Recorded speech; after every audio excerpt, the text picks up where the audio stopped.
take a look at these Trump videos, starting with the first, where he just says a ton of crazy things and sounds like a child who uses the word very, very much. Take a look. You look at the fact that we've lost our jobs. We're losing our jobs like we're a bunch of babies. We're going to take back our country. You look at what's happening to our country.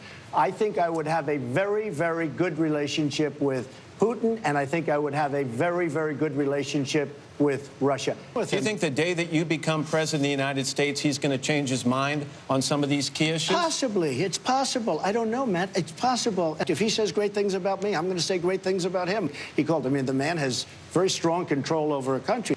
I like what you say about supporting veterans and how they are important, but I haven't heard what the actual plans are to continue that support beyond words. I have a very, very powerful plan that's on my website that you possibly saw. They need help.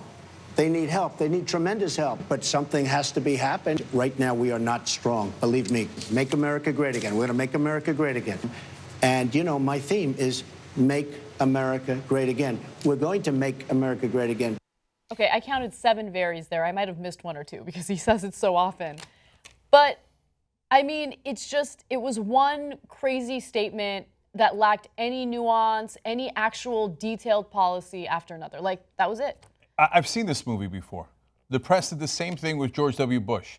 Back then, I was a Republican, and I watched the debates, and I wanted to vote Republican. I had voted for John McCain in the primaries. I, instinctively was against the Democrats, was against Al Gore. I watched the debates, and I said, one guy is just not up to the job. I'm like, am I the crazy one here? Did I take the crazy pill? That guy's an idiot. Yeah. George W. Bush is a moron. I'm like, no matter how many times I voted Republican in my life, I'm not going to vote for an idiot like that to be the leader of the free world. And here we are again.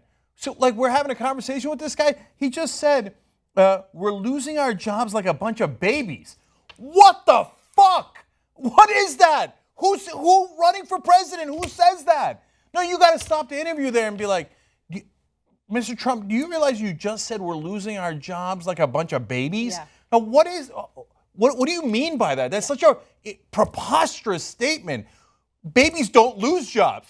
What is that? What is that? Right? But they just let him spew on like the emperor has clothes. I'm telling you right now, just like Bush, the emperor has no clothes, and you got to call it out. Another thing that I wanted to bring up was, even though his answers lacked any details on what he would do as president, one thing that he was really good at, and I think that it's a winning strategy for him, is the second that he's asked about, let's say, his foreign policy, instead of saying what he would do differently, he immediately pivots to insulting the Obama administration and insulting Hillary Clinton, right? So that gives him an easy way to get out of answering regarding his own policy ideas while simultaneously attacking Hillary Clinton, who is an unpopular politician, right? So it's working for him.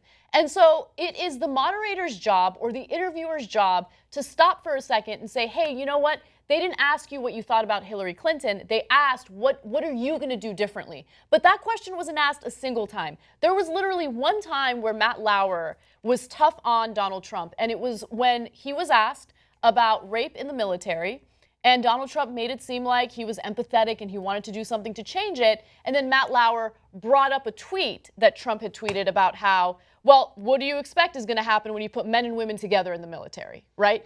Essentially blaming the victims who get raped within our military.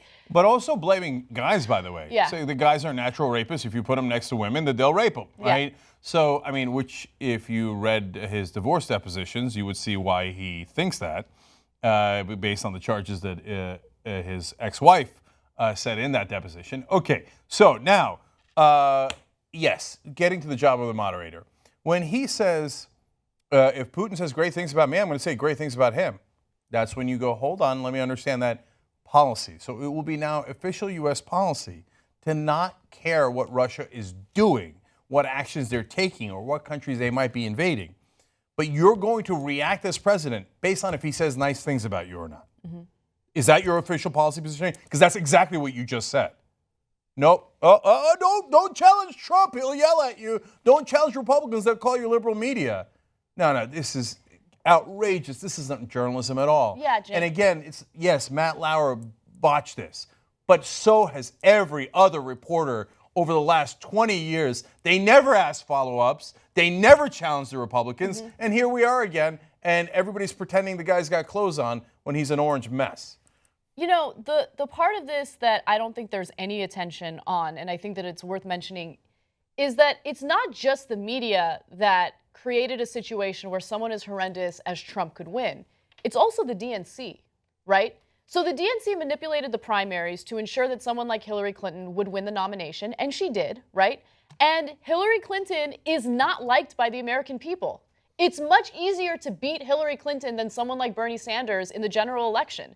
So it's a perfect storm, this combination of things that gives someone as crazy as Donald Trump possibly the upper hand in this election. And it scares the hell out of me. So right now, he's losing by a little bit based on the Electoral College. But according to the last CNN poll, he's up by 2 nationwide. So I think it finally dawned on every reporter in the country, oh, we idiot elites thought we had this locked up and we just could put Hillary Clinton, our buddy, into the White House. And it turns out, oh, well, the American people have a different idea. They don't like Hillary Clinton, no matter how many times we told them during the primaries that you should love her and you should hate Bernie Sanders and he's a radical. And it turns out that they want a populist like Donald Trump. Well, the elites aren't populists, so they don't understand it. They're confused by it. And they think it can't work because none of their friends in their elite circles in New York and Washington like Trump. So how could he possibly be winning? Because your circle is not the same as the American population. So I guess they woke up this morning. We'll find out if it's too little too late. If you're upset with mainstream media, we have the alternative for you. Come build independent media with us. Your membership powers the Young Turks. TYTnetwork.com/join.